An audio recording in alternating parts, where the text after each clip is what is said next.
I just had this moment, Mandy, where I felt, holy cow, we are about to take this to the next level. It's super exciting, but when you're at that moment when it gets real and when stuff's about to happen, the thing that I'm really thinking about is, in order to seize the complete opportunity when the momentum starts to kick in, it's going to require you to change your habits. It is going to require something more of you. What it took for me to build a multi-million-dollar speaking business, that took a certain set of habits. What it's going to take for me to now successfully launch this show, continue the speaking business. We now have a publishing imprint. Yeah. We have a book that we're working on about kick-ass confidence and curing anxiety. I realized that I need to have a level of focus and a level of intentionality that I have not yet cultivated in my life. That there's still that I do, that I put in the way, that was fine when I was operating and achieving at this level, but now I want to go to this level. And so what are those things? Getting up earlier, being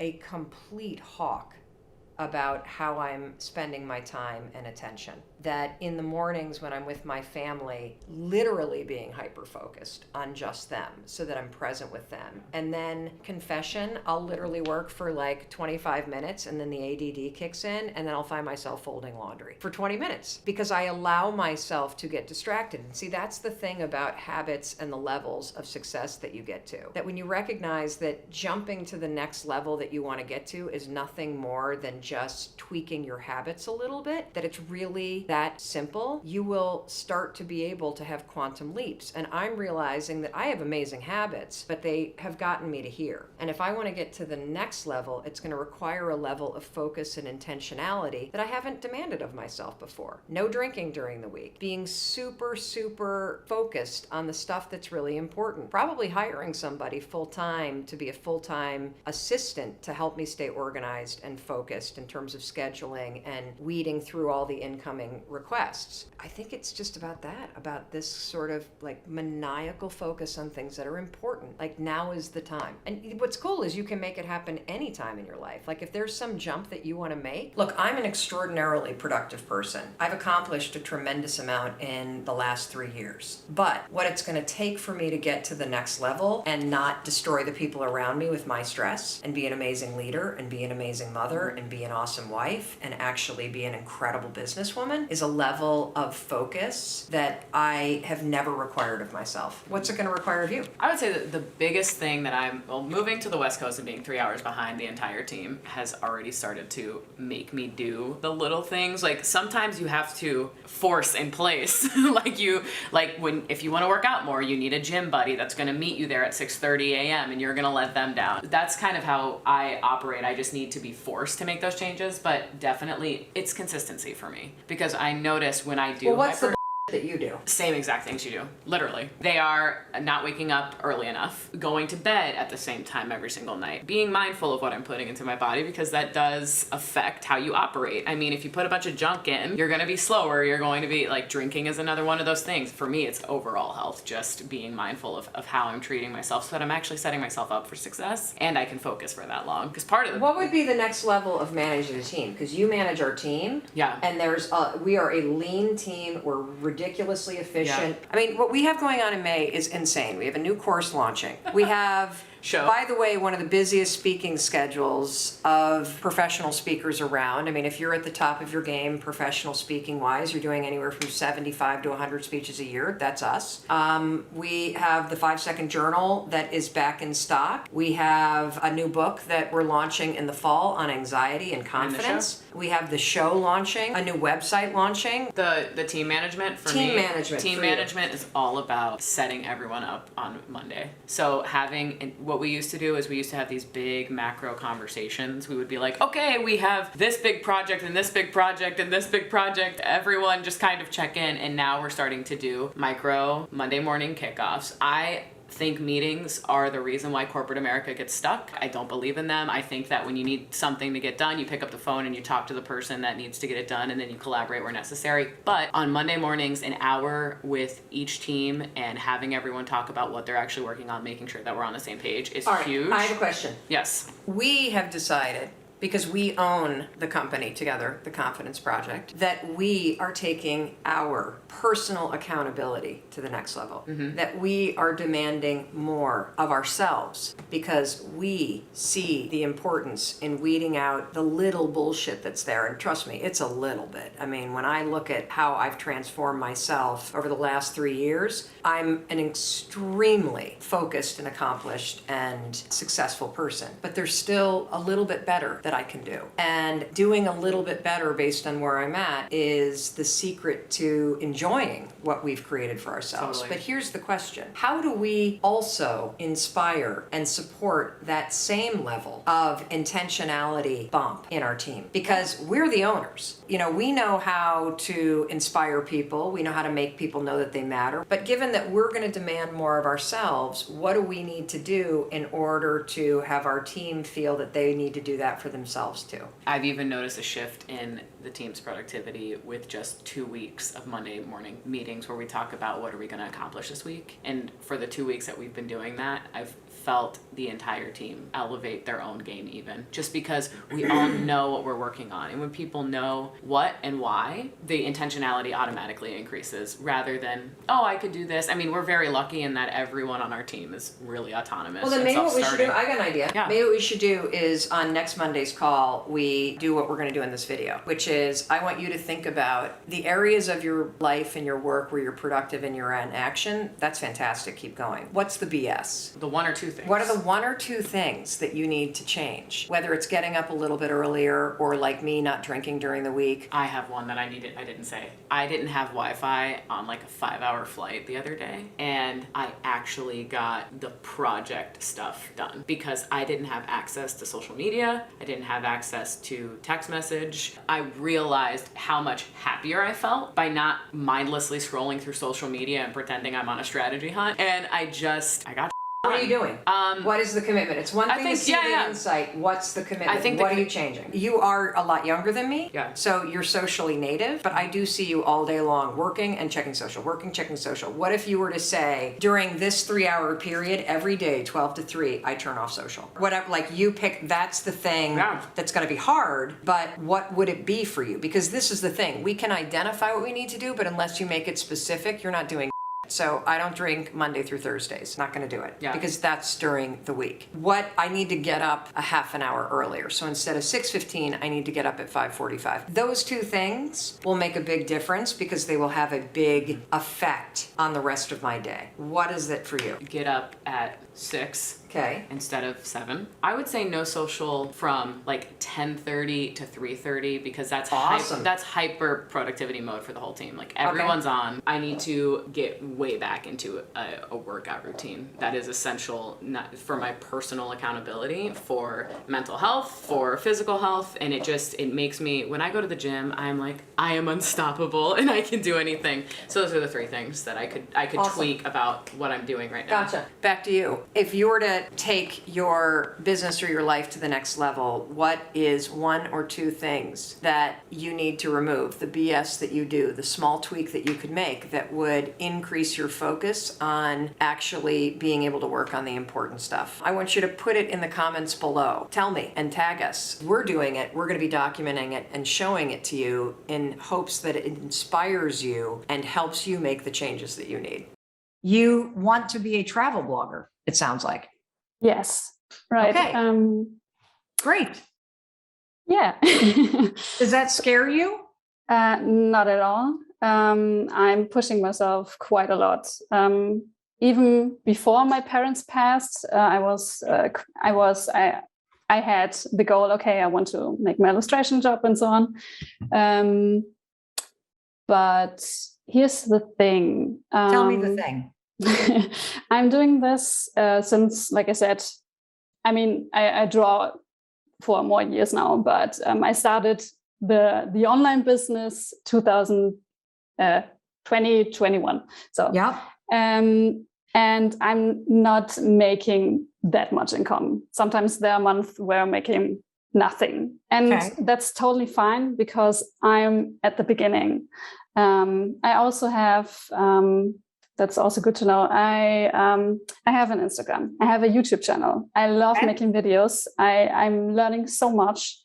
I started TikTok. I have my homepage. I'm writing blog posts. Mel, I also wrote a blog post about you. Oh, I'll have to read it. Yeah. So let me ask you a question, because there's a huge theme here. You guys noticing the theme with everybody? You guys all have lots of stuff going on. And that's an important thing if you need to have a lot of stuff going on to make ends meet. Mm. And I love that you're saying that your illustrations and that store is at the very beginning of the process, and that's going to take time. That's true. But here's what I don't hear. What do you want your life to look like? I want this to go pretty well. I want to be able, like I wrote, I want to be able to travel. And my goal is to make this happen next year. And okay. And so what do you mean by travel? See, the other thing I'm going to keep pointing out to everybody is that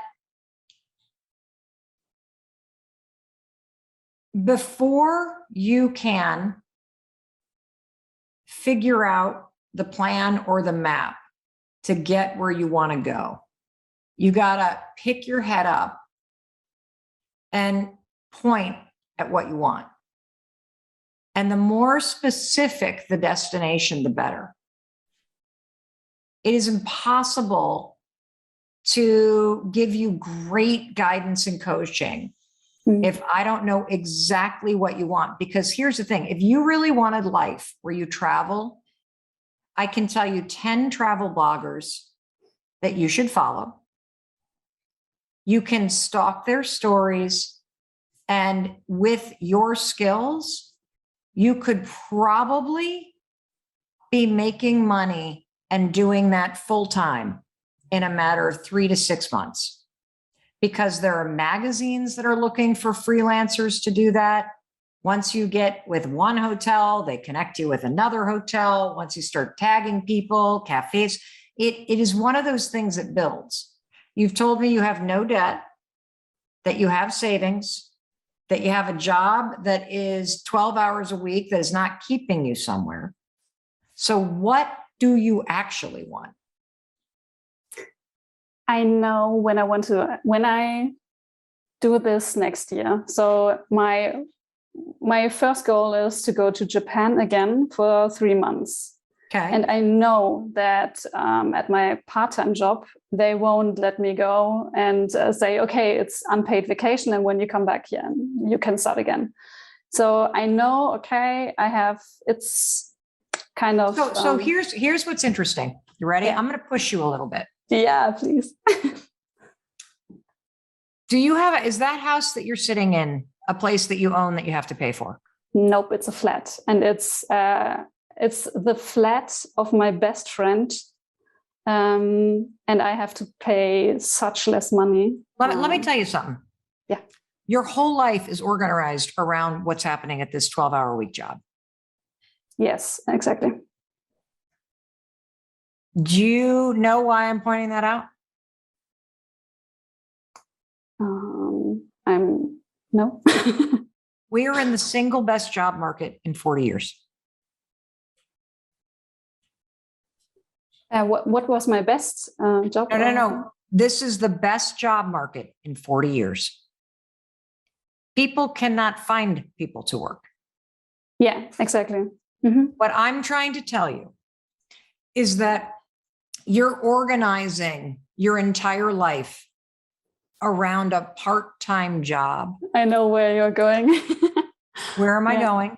Yeah, I have the exact same thought. They are. No, but where am I going? Where am I going? I'm going to push you. There are shitty jobs out there everywhere. I can. There's a shitty job in Japan waiting for you. Yeah, everywhere. I know. Yeah. Your issue is courage. Yeah. That's fun because courage is one of my things that I'm keeping pushing myself. Okay. Yeah. Prove it. Yeah. That's right. I have a feeling that you holding on to where you are has to do with grieving. grieving and maybe, okay, my because I have a partner and he also lives here.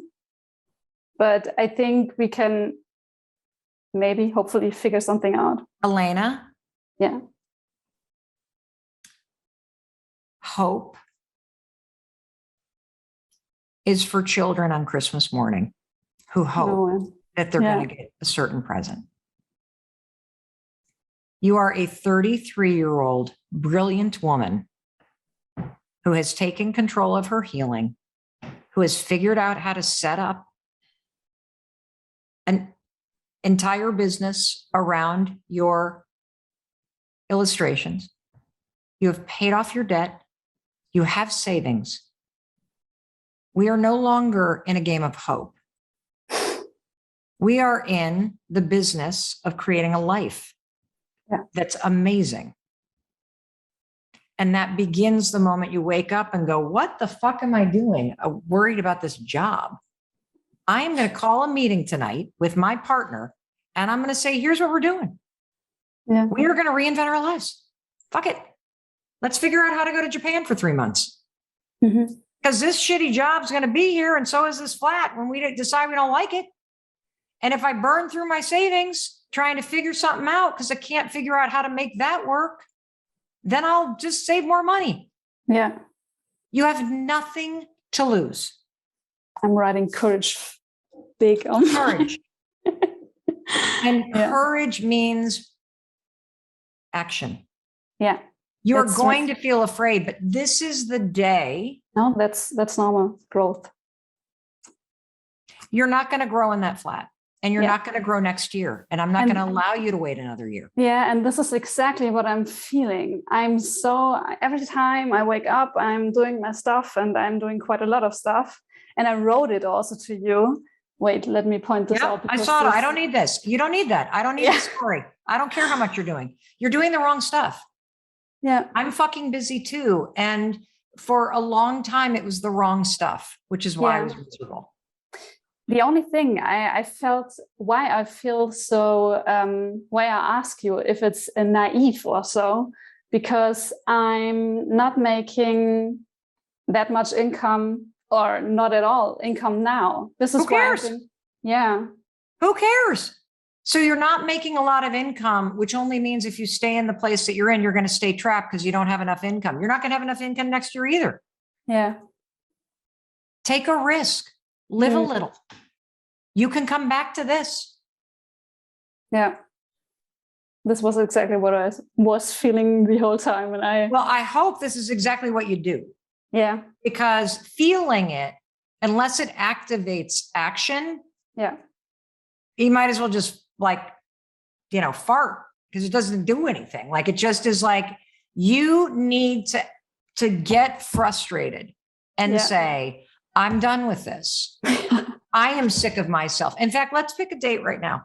What day are you going to Japan or going to another country or quitting this job? Give me the day. Let's commit publicly right now. It's March 22nd. March or April.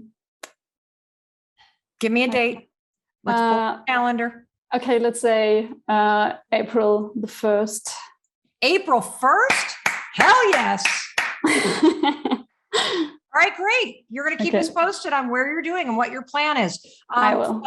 Will you put Glow Autonomo, her account, in the in Instagram? Thank you. She started travel blogging, I think 7 years ago. And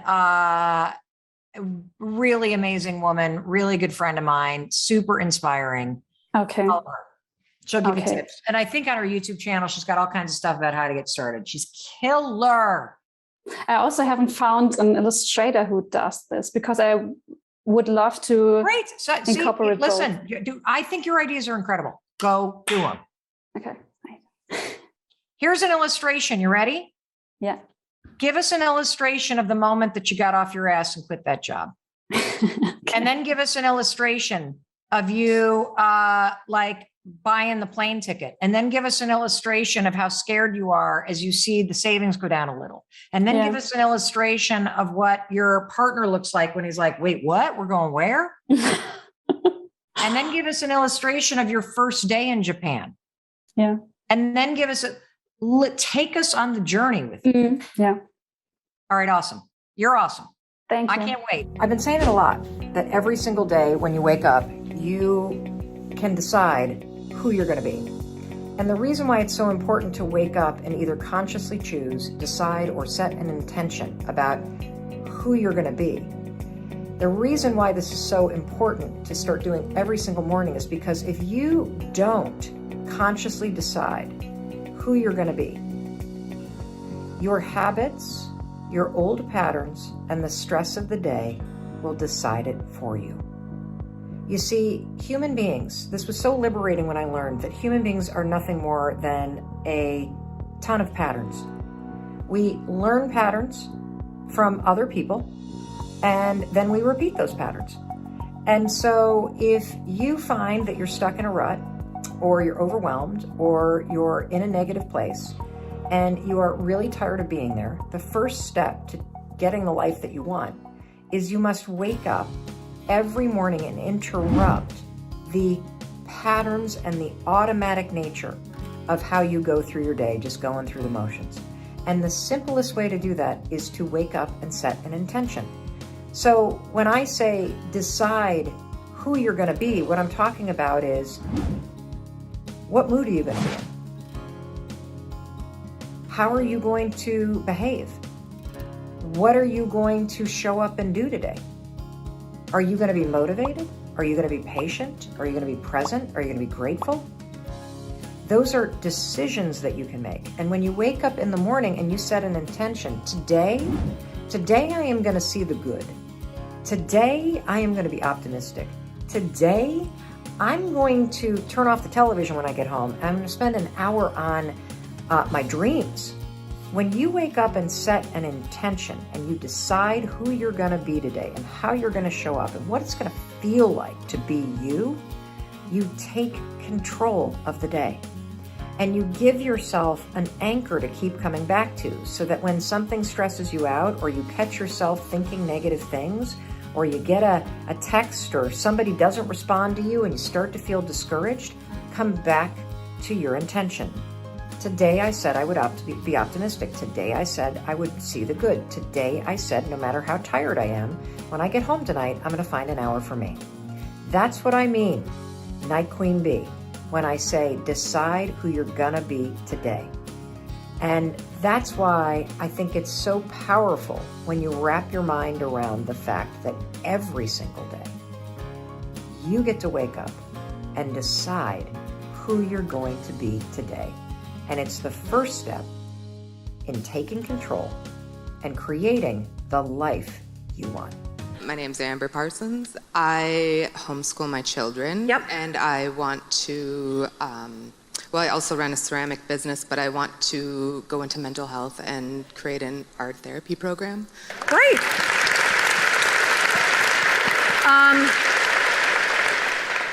Here's what I love about you.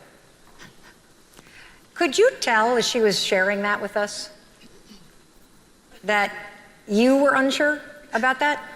Yeah. I'm really sure about what I want to do. Yeah. But it's like putting the words together to tell other people it. What is the block? I don't know exactly. Actually, the block for me getting there, I think, is I'm afraid, I just found out I have ADHD this year. Oh, me too. Yeah, but it's really relieving to find out that you have it. Anybody else been diagnosed? Great, I'll speak about this in a minute. Okay, go ahead. But my habits of my ADHD brain totally stop me sometimes. Okay. Get right in my way. Okay. Yeah. See, I think it's something deeper. It's probably something deeper. Yeah. I think that there's probably some mix, and I'm only saying this because you are homeschooling, so you're very dedicated to your kids and nurturing them, that there's probably some mix of it would be selfish or something, it would impact them negatively. I want to do it I don't want to give up homeschooling. Okay. I think nobody said you had to. Right, exactly. But it's like trying to figure out, maybe convincing other people that I could do that. Why do you have to convince anybody else? I don't. So how many of you are relating to this right now? That as everybody's kind of sharing what they're wanting and what they're struggling with, you see yourself. There's only one person that needs to feel inspired and convinced, and it's you. And you could take 11 years to do this because you could find a certification online. My husband got an MBA in 7 years. He went to one class a semester when we had young kids. And because that's all we could afford. And that's all we had time for with both of us working and having young kids. There's a million paths to getting what you want. You just have to find the confidence to be able to start and to say, this is what I'm doing. Doesn't matter if it takes a year, 10 years, 20 years, this is what I'm doing. And I'll tell you another reason to do it. Your kids learn by your example, not by your words. And so if you want your daughters and your sons or your kids that identify in any range of the spectrum to pursue their dreams and be themselves, you have to show them what that looks like. And so if mom is taking a Thursday night to go to an online course, you are demonstrating what it looks like to prioritize time for your dreams. You're demonstrating what it looks like to have values that align with your actions. And that will seep into the pores of your children. And so you're the only person that needs convincing. Yeah. Is there another layer to this that you see? My husband probably wouldn't be on board with it. Wouldn't? I don't think so. Why? Because he's already successful. So? Yeah, I don't know. Have you asked him? Yeah. And what did he say? No. Why? Why? Because how would I homeschool the kids? Well, you will show him how you're going to do it. I do. I actually secretly under the table already look at it deeply, and that's how I know I'm gonna do it. Right? But yeah, just like do it. Yeah, but here's the thing. I think that's important, but I think the bigger issue is why should you be supporting his dreams if he's not supporting yours? That's true. Yeah. No, I'm serious. No, I'm serious. You clearly have something that would make you come alive. He has a fear. Yeah, not having control of all the things. Maybe. Maybe he has a fear of losing you. That's Maybe he has a fear that the way that things are working, it's all going to fall apart. Maybe he thinks like everything has to happen like this, so he doesn't understand you're talking one class for 5 years on a Thursday night. But at some point, this also requires you to own your own happiness, because he's not responsible for it, you are. He's not responsible for your dreams, you are. And he's not responsible for getting on board with this.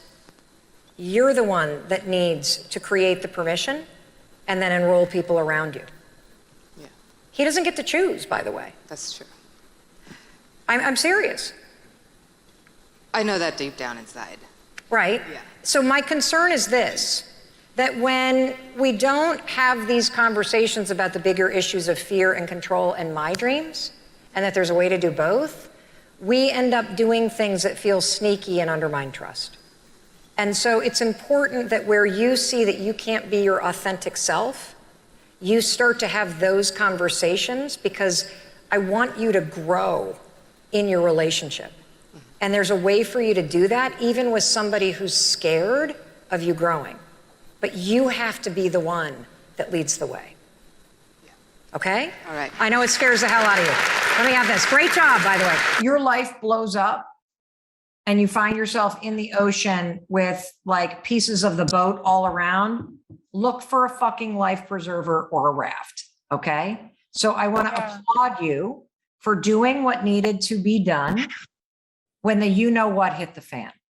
That same instinct is what is going to make you successful. The second thing that I want to tell you is once you get a hold of that life raft, you want to grab something else that floats, right? And get yourself out of that water. And so I am glad to hear that you're looking for a job. Yeah. And what I would recommend is I would recommend not pretending about the situation that you're in. There is no shame in going to a job interview and at the end of it saying, and I'm asking you for this job. And the reason why I'm asking you for this job is not only because I am going to be incredible at it and you're never going to regret it, but I actually need it. I'm in a really tight jam. I had a life crisis happen. I never thought at the age of 55 I'd be in this situation, and I need the work and I want the work, which means I'm going to show up here every single day and I am going to work the heck out of this job. I've never wanted a job more than I want a job right now. And you should tell your friends that this is what you're going through and that you need help and that you need a recommendation or you need a place to stay. And you should not do what I did, which was hide what was going on because I was so ashamed. And, you know, I'm also going to tell you, it will take time. 5 years ago, I still had the liens on this house. 5 years ago, guys. And so it will take time for you to climb out of this, but you will climb out of this. When you're in a shitstorm and when the lights go out in your life and things feel really dark and really heavy, there has always been one thing that helps me get through those moments. And it's reminding myself that this moment, like every painful moment of my life, was temporary. It passed. And when you can keep telling yourself this moment it's going to pass and it's leading me somewhere, when you can trust in that, you create your own light in that dark tunnel. And it allows you to look up. And one of the things about learning something new, like how to make money online, is that it acts like a beacon for where you're freaking going. Yeah. It's not going to be the power boat that gets you there right now. I know. Because, you know what I mean? Because Yeah. you need to find another freaking life jacket, which means you need to get a job. Which I means know. you need to like just keep going on these interviews. And there's no need, like if you've gone on all these interviews and people are like, you're amazing, and then you don't get it, you think it's because you're too old or you're too desperate, they say you're a consultant. Right. There's no shame in writing back and saying, I'm not sure if you filled the position, but I didn't mention that I actually need a job. Right. My pride got in the way. And so if you haven't filled that position, or maybe you are looking for more people, I want to make sure you know I'm not looking to be a consultant. I've never wanted to find a great job more than ever than this moment. There's no shame in that. What's the worst they're going to say? Yeah, we filled the job. Yeah, I get that. I mean, I've been really even just struggling to even get interviews too. And it's just a funny thing, you know, and it's like, I did have like a really great What did you do before? Well, I have a, like, you know, I was sort of a rock star visual researcher with directors, like, back in the day.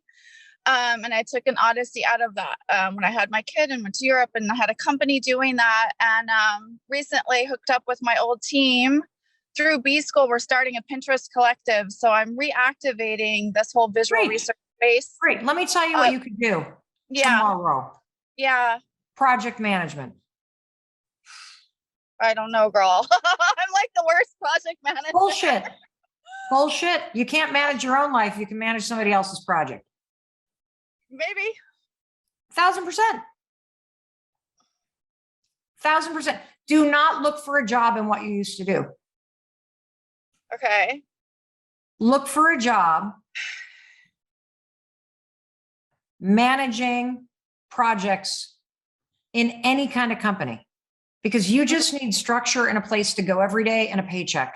That's like the rows on the boat rowing you ahead. Yeah. And you're scrappy enough, I can tell, that you'll get annoyed with that job. And then you'll start hustling even more than you are. And you'll giddy up in the other things. But you need the structure. You need to get out of the house. You need a simple paycheck. You need to do that routine for a couple months. I am telling you, it is the best job market in 4 years. I don't give a shit how old you are. No, I love hearing that. And I get so frustrated by that because it's like you're looking for the wrong kind of job. You're trying to find a needle in a haystack. Yeah. I mean, You have it could be. skills. Stop looking at industries. You have skills. You can manage things. The woman that I just hired, who's going to come on board as my executive assistant, like organize Mel, Yeah. she was a graphic designer. She worked in a branding agency. She had a dog walking. She's never been an executive assistant. Why? Right. Because I just need somebody who can organize shit who's an adult that I trust right. is not going to steal from me. That's Right, what I right, need. And who Yeah. can boss me around. Right. Yeah, I do. I understand it. I do think I do have the adult quality, and Of I course. definitely like. I'm a pro. I mean, I honestly though, Mel, like I would ruin your flights. Like I'm the worst. I'm not a project administrative. I Then it don't isn't take my that kind of wheelhouse. job. You're not hearing me. You have skills that you can market. Do not look for a visual organizer, needle in the haystack job. Forget that. Get your skills at the top of your resume. LinkedIn has an entire learning platform, and there is so much on there about marketing skills. That's what people are hiring right now. It's not about the industry. Yeah, I do see that. Like I have like 8 recruiters working for me that can't place me because it's like I'm an email marketer. Everything is like one skill kind of, like parsed out. And like Trust me, look for project management, account services, anything, honestly. Okay. That's just what you need. You need something. At this point, don't be picky. Just I'm not picky. a job. I just feel like I don't get any traction with it. It's weird. Like it's just a weird, I'm not. Okay. So let me tell you something else. You ready? Yeah. Because I can tell you don't like the advice, which means it's exactly what you need to do. I don't know. I'm open to doing anything, but I just wish I was good at that. I've worked with project managers and I value them. Well, then don't be a project manager. You're missing the point. Okay. If you're working with recruiters, they're not going to place you in a job that's general. Right. 80% of jobs are not even marketed. They are filled by referral. Right. You need to be talking to your friends. You need to be looking at the job boards on LinkedIn. Yeah. And you need to be lowering your standards because you are in a lifeboat right now. Right. That's what you need to do. Okay. And as you lower your standards on the job front, and as you start rowing in a direction, because you now have a paycheck, you're able to get out of your ex-husband's apartment every day. I'm dead serious. Yeah. Like, let's just be honest about where you're at. And you have a rhythm to your week. That structure from that job is going to give you what you need to get going in a different direction. Yeah. You can't organize your thoughts because you're all over the place because you're in an emergency. Okay? Mm-hmm. And the last thing I want to tell you is you are capable of figuring this out. And you will get a job. And you will launch a new business. And you will make these things happen. And you will look back on this moment. And you will see exactly why this happened and how it helped you get somewhere awesome. I believe that. Excellent. I totally believe it. Yeah. Excellent. Thanks, Mel. You're welcome. Being tough because I want to see you pull yourself up out of this. I know that a ton of you are graduating from college right now and you're freaking out because you don't have a job. So I want to say a few things to you. Number one, stop freaking out because it's not going to help you get a job. And more importantly, you're not alone. More than 86% of respondents to a recent survey said that they were graduating without a job. So it may seem like all your friends are moving to New York or moving to LA or they're doing something fancy in Chicago, but guess what? If you don't have a job, you are in the majority. The second thing, if you don't have a job, you're so lucky. Do you want to know why you're lucky? because this is the time of your life where you need to be exploring. You've got 5 to 10 years, no joke, before shit gets serious. And so please, take advantage of this. You should be exploring all the things that interest you. If you're curious about the movie industry, go get an internship. If you're curious about advertising, go get an internship. If you're curious about what it means to be an influencer, start stalking them. This is the time where you take all the critical thinking skills that you learned in college and you put it to use in a really cool internship. I get it. You got to make money. You got student loans. You got bills to pay. Maybe mom and dad kicked you out, and so now gotten really real. Well, get a real job. Seriously. Go to a temp agency. Go to Starbucks. Heck, if you work there full time, you'll even get benefits. Make the money that you need to make to just get by. But understand that the next 5 to 10 years, it is so critical for your mental, your spiritual, and your passion health. That sounds super stupid, but I got to tell you, I'm almost 50 years old. Do you know how many miserable people are 50 years old and they made a critical mistake that I don't want you to make? They panicked during college and they picked a career track. And then they stayed in that career track, and now when they look up and they got kids going to college and they got a mortgage to pay, guess what? They're stuck. I don't want that to happen to you. So you got 5 to 10 years to just explore. Figure out how to pay your bills. That's the easy part. You can wait tables, you can bartend, you can make coffee, you can find a job doing something so you can pay the bills. But you owe it to yourself to spend the next 5 to 10 years exploring the things that make you happy, exploring the things that energize you, exploring the things that you're curious about. So go get an internship, take another class, stalk people online, and just figure out how to pay the bills. And here's yet another reason why you don't want a job and a career right now. Once you pick something, inertia sets in.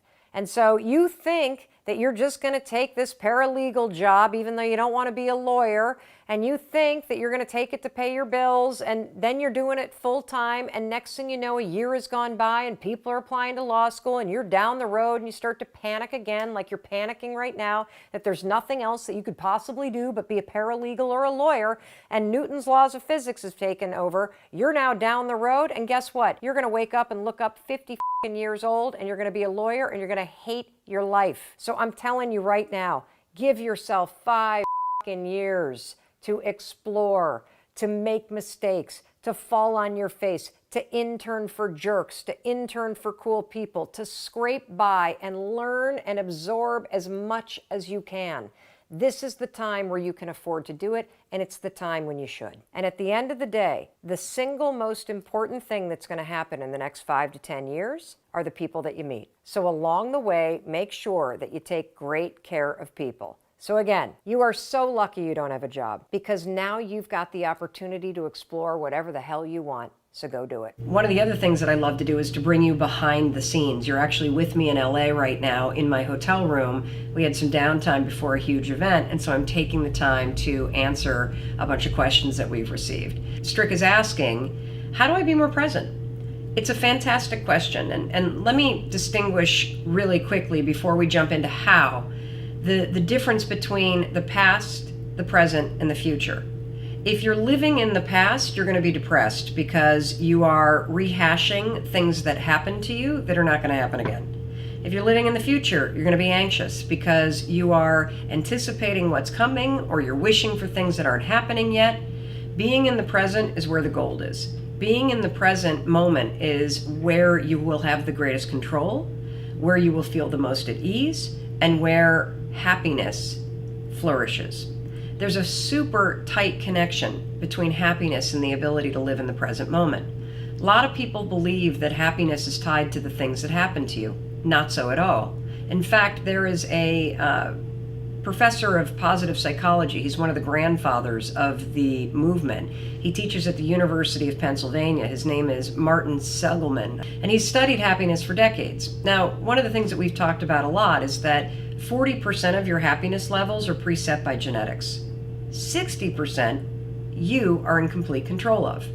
And one of the things that this professor has discovered is that it doesn't matter what's happened to you. In fact, some of the people that have had the worst things happen to them, like people that have survived the Holocaust, are actually the happiest and most grateful people in the world. Happiness comes down to this right up here. It comes down to your thoughts, it comes down to your mindset, it comes down to your attitude, and you are 100% control of what you're thinking. You may not be in control of how you feel in the moment, but you can always, always, always, always be in control of what you think. And that will change how you're feeling. One of the most powerful things that you can do in terms of think, and this gets back to Strick's question, is how do you be present? Being present is literally nothing more than the skill of having your thoughts be in this moment, not in the past, not in the future, but right here. The way that you teach yourself how to do that is that the moment that you catch yourself being distracted, the moment you catch yourself starting to worry, the moment you catch yourself drifting to the future or drifting to the past, that's a moment of tremendous power because you basically just woke up. You basically just noticed that you're not here in this particular moment. So use that wake-up call, 5, 4, 3, 2, 1, and ground yourself in this moment.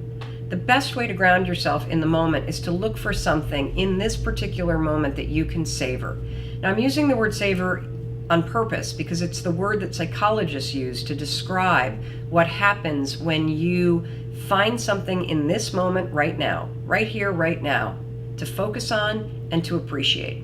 It could be literally the questions. These are printed out questions from people on social media. And if I were to stop and look at these and savor them, what I would feel in this moment is a tremendous amount of gratitude because people are taking the time to write.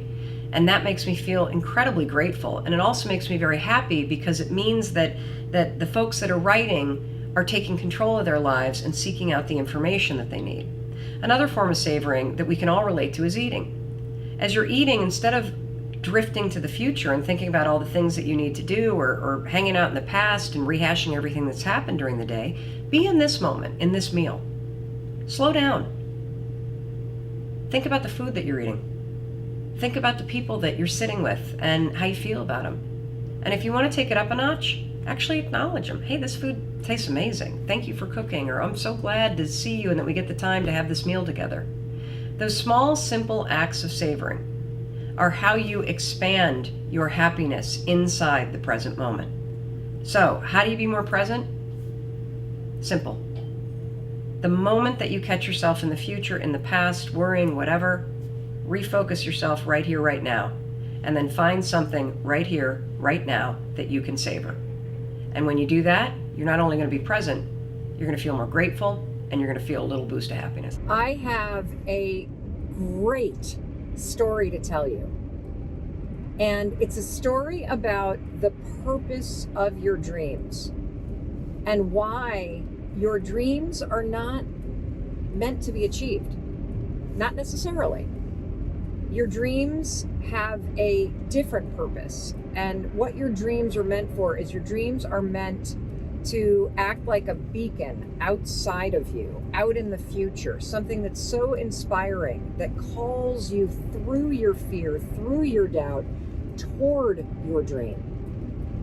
That's the purpose of the dream, to call you through your fear. And I've got an incredible story to tell you, because when you allow yourself to be pulled forward by your dreams and through your fears and through your doubts, and you work on the things that you really are inspired to do,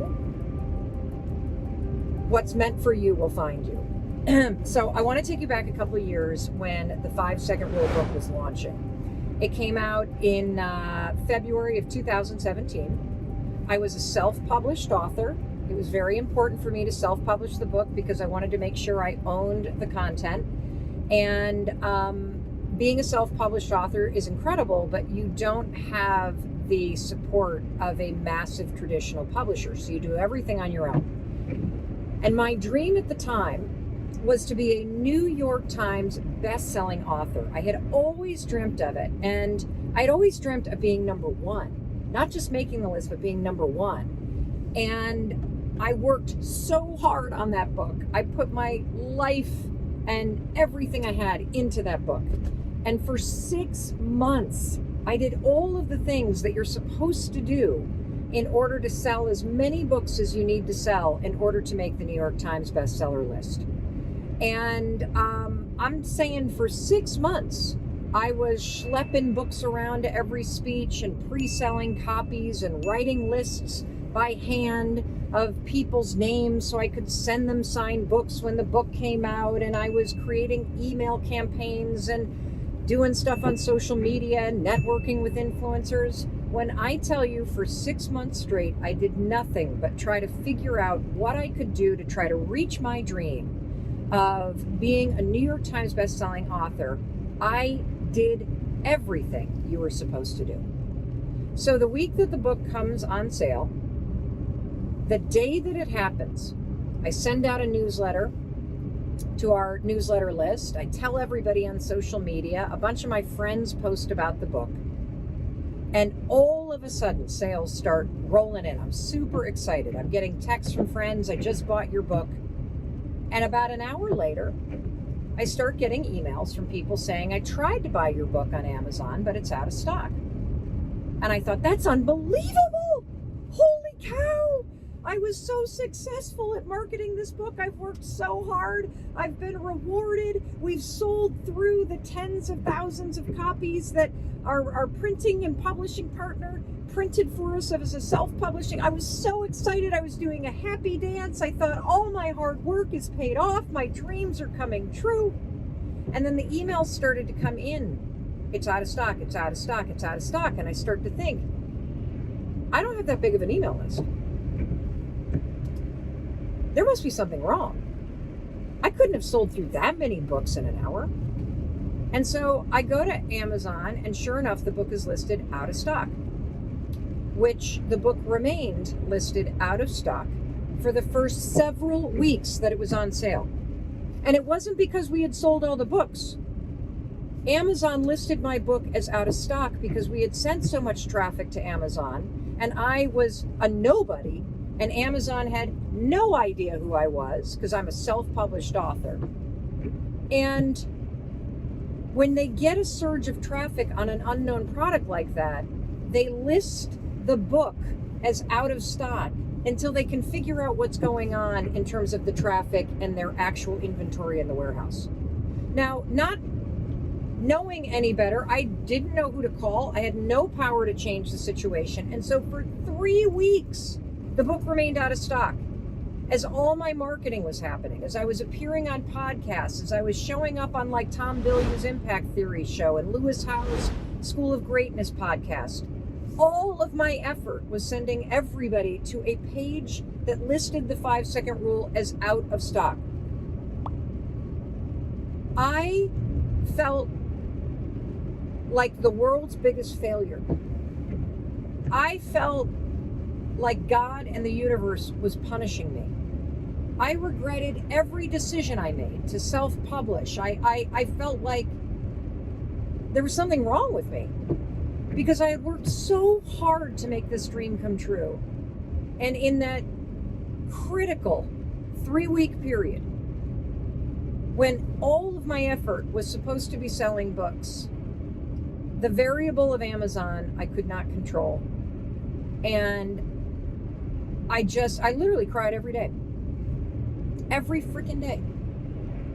And here's the one thing that saved me during that time. Because I just wanted to throw my hands in the air and say, everybody. Why has this always happened to me? I just was going down the pity party negative thought train. And this was the one thought that saved me. I kept saying, there's no way in hell, after working this hard, that the universe isn't going to reward me. There's no way in hell that I have worked this hard that the universe is not going to reward me. I would wake up every morning, I would check Amazon, it would say out of stock, I would start crying. All those negative feelings would come rushing in. I'd want to give up on my dream of being a New York Times bestselling, or hell, at this point, a bestselling author. But I would say, Mel, there's no way in hell that you're not going to get rewarded after working this hard. There must be something better that's coming. This is a mindset trick that will save you. There must be something better that's coming. And this gets back to my original point. Your dreams are not necessarily to be achieved. That's not their purpose. The purpose of your dreams is to pull the greatest part of you through your fears and your doubts, to make you do the work, to have you to start walking toward the thing that's calling you forth. Dreams call the best in you forth. That's the purpose of a dream. And I'm telling you right now, if you continue to work hard, if you continue to put your head down, if you continue to do everything you're supposed to do and you give up that timeline, you will be rewarded. And I promise you, there is something better that's in store for you, something you can't even imagine. That's exactly what happened to me. Because after 3 weeks of this crap going on, all of a sudden I get an email. And the email says, your monthly report is available. And it was an email from Audible. See, I had self-published the audiobook too. I had recorded it myself. My husband, Chris, had uploaded the files to the Amazon platform called ACX, which is what you self-publish audiobooks through. And I was so focused on having the hardcover make the New York Times bestseller list, I hadn't even remembered that there was an audiobook. And this whole time, this whole 3 weeks that the book was out of stock, and I'm crying every morning and I'm pushing through and I'm doing podcasts and I'm doing all the things I had planned on doing and beating myself up but pushing myself forward, saying, Mel, there's no way you're not going to be rewarded. There is something better that's meant for you. Just keep going. Well, what happened is that entire 3 weeks, you guys, that I was working my tail off, crying every day, pushing forward, everybody was buying up the audiobook like toilet paper in a pandemic because it was the only thing that was available. When I got this sales report, I nearly fell out of my chair. I became the #1 audiobook on Audible for the entire year. And because the audiobook was so successful, Amazon got its inventory straightened out, and I became the 5th most read book on Amazon of that entire year in 2017. The 5-second rule audiobook has something crazy like 50,000 reviews. It's incredible. I'm so proud of it. And even more importantly, my hard work was rewarded, because I've gone on to do 4 more audiobooks as Audible originals for Audible, something that never would have happened if I had had a successful hardcover campaign. Do you see? My dream of being a New York Times best-selling author, even the dream of being #1, the purpose of that dream was to make me work hard, to make me work for it. But that's not the dream that was meant for me at that moment in my life. Something better was meant for me, and I got it because I worked so hard for that dream of being a New York Times bestseller. Now, you want to know the kicker? I've never made the list. I've never made any traditional bestseller list. Of course, I dominate on Amazon, but the traditional stuff, never made it. I wasn't meant to. I was meant to let that dream of being a New York Times bestselling author pull me forward, make me work, make me believe. And in the work itself and in telling yourself you will be rewarded, you will get what's meant for you. I believe this with absolutely every ounce of my being. Absolutely every ounce of my being. You need your dreams. You cannot give up on your dreams, because when you give up your dreams, you give up on a part of yourself. And you need your dreams because they pull you through your fear. They pull you through this moment. They give you something bigger to work toward.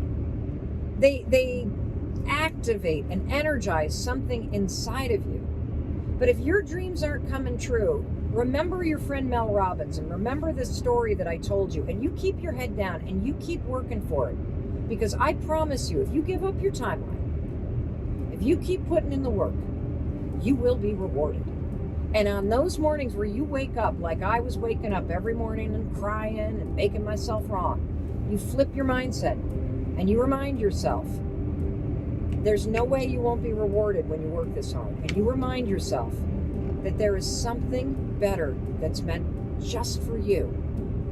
And that's why you haven't gotten what you thought you wanted yet. I love you. What does that mean to you, Jenna? Yeah. What are you going to do about it? So here's the thing. When I think about the question, how are you really, or how am I really? Most of us don't want to answer it because we know if we're honest and the answer is I'm not okay, or I'm not happy, or I'm not good, that then we have to do something about it. It's like we have to confront that reality, and that's what will set you free, really. And so one of the things that I think it's wrong so often in this world with so much information is that we try to go so big so fast that all of a sudden when we crash, we say, why did I ever think I could do that? Who was I to think I could follow through? Who was I to think that I could start the business or lose the weight or get healthier or seek out the relationship? And what we're forgetting is that, like, if we can start to make the smallest progress, like progress that no one can see, progress that isn't Instagrammable, progress that just simply proves to ourselves that we are actually following through, that we are actually progressing and moving forward, that we are actually capable. It's like we're strengthened, and when we're strengthened, the confidence shows up, and when we're confident, we show up in a different way, and when we show up in a different way, we change, and when we change, everything happens. And so it's like we live in a world that literally wants everything to be pretty, and we want it to be showcased. It's like, imagine if you and I were sitting in Vermont and I was like, hey Mel, let's go grab some chairs and watch this tree grow. It would be so boring, right? Nobody would do it, because on the outside, what we see, we're not seeing anything happening. But underneath the surface, those roots are strengthening and lengthening and growing and reaching and giving this growth the roots that it needs to be sustained. And so to me, it's like when we think about what are we going to do about it, we often try to go big. We go too big, and then we live in this shame cycle that we didn't follow through, that of course we weren't able to do it, when in reality, we need to make such tiny little actions. There's a quote in the book that talks from BJ Fogg where it's like, pick the most minuscule, tiny little steps to progress so that you can build up your belief in yourself. Because the way you show up to your battles is directly linked to the warrior you believe you are. And most people don't even feel like a warrior today. Most people don't even feel like they can show up to the battle. And so it's like, how do we build up our confidence through such infinitely small progress that no one else will see, but that we can feel? That's what I think is the difference. You know, I've been working on something that I don't think anybody can see. I've started to notice after a couple years of therapy and all these big changes that I put into place, and I wasn't even aware of it. And heck, this is even like with the high five habit that, you know, I started to break through the self-criticism, and the high five habit profoundly changed how I see myself. But I still had a layer deeper, Jenna, a dialogue that I think is generational in the women in my life, of being in conflict about what's going on and simultaneously feeling grief and regret. I've been really blown away and really sad by how much I've tortured myself, because I have this habit of focusing on what's wrong and focusing on what I didn't do in the past. And I live there because the women in my life, my grandmothers, my mom, like, that's their kind of negative mental experience. And so I, every day, and none of you can see this, I catch myself going there. I catch myself slowly torturing myself that where I am isn't the right place, that what I'm doing isn't the right thing, that, and it is robbing me of what you said, which is creating fat minutes where you can feel the full 60 seconds and be present to it. And so this is something, everybody, that I am working on every single day that nobody can see. It's sort of like when you're doing sit-ups for the first time, you're not going to see any change in the mirror for probably 8 weeks. And I think the same is true for me. And the incremental stuff that I'm doing, the what are you going to do about it? How are you really? Because the truth is, how are you really is, how am I really is I'm doing all this stuff, but in here, I'm like torturing myself because of old mental habits. And I'm committed to catching it and noticing it. And then all I do to break that apart, Jenna, is I try to have what you call a fat minute. Mm-hmm. I try to just go, where am I? Yeah. Yes. It's all about awareness. What's so crazy is that for so long, I totally believed that I could never meditate. I was like, my brain doesn't work that way. I can't slow it down. I can't not think of anything. Like, I thought that meditating was like emptying your mind, when in reality, it's just having an awareness for your thoughts.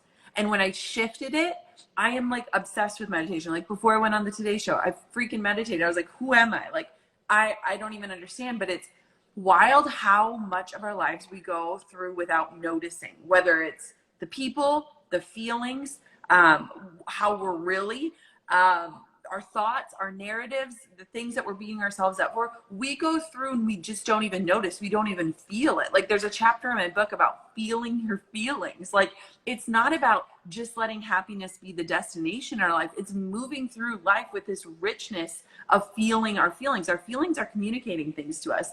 And so it's all about awareness. And it's like, when you start to pay attention, man, your life becomes more vibrant. And that richness of the vibrancy, even the highs and the lows, it makes you feel your life. It makes you awake to it in a totally different way. I love that. I want to just say one thing. Do you need to pick somebody up from the airport? I'm slightly concerned here. Yeah, I do. It's okay. She'll just start anxiety calling. And she started calling in. She's calling Chris. She asked me to trigger. It's all good. We're going to go get her. And in the middle of the panic attack, by the way, the ember is flaming because she's like, oh, and can we stop at Java Juice and get coffee? I'm like, oh, deal. Okay. So here's one thing I want to say about that. Feeling your feelings can be terrifying for those of us like me who have spent a lifetime keeping themselves busy or drunk at night. Not drunk, but, buzzed, so that I didn't have to feel. Like, I think one of the reasons why, when I really figured out sort of what I was passionate about, writing, coaching, speaking, that I threw myself into it, is because when I was focused on something, blaming my feelings and my mind wasn't spinning. And so I've been doing everything. And how are you really?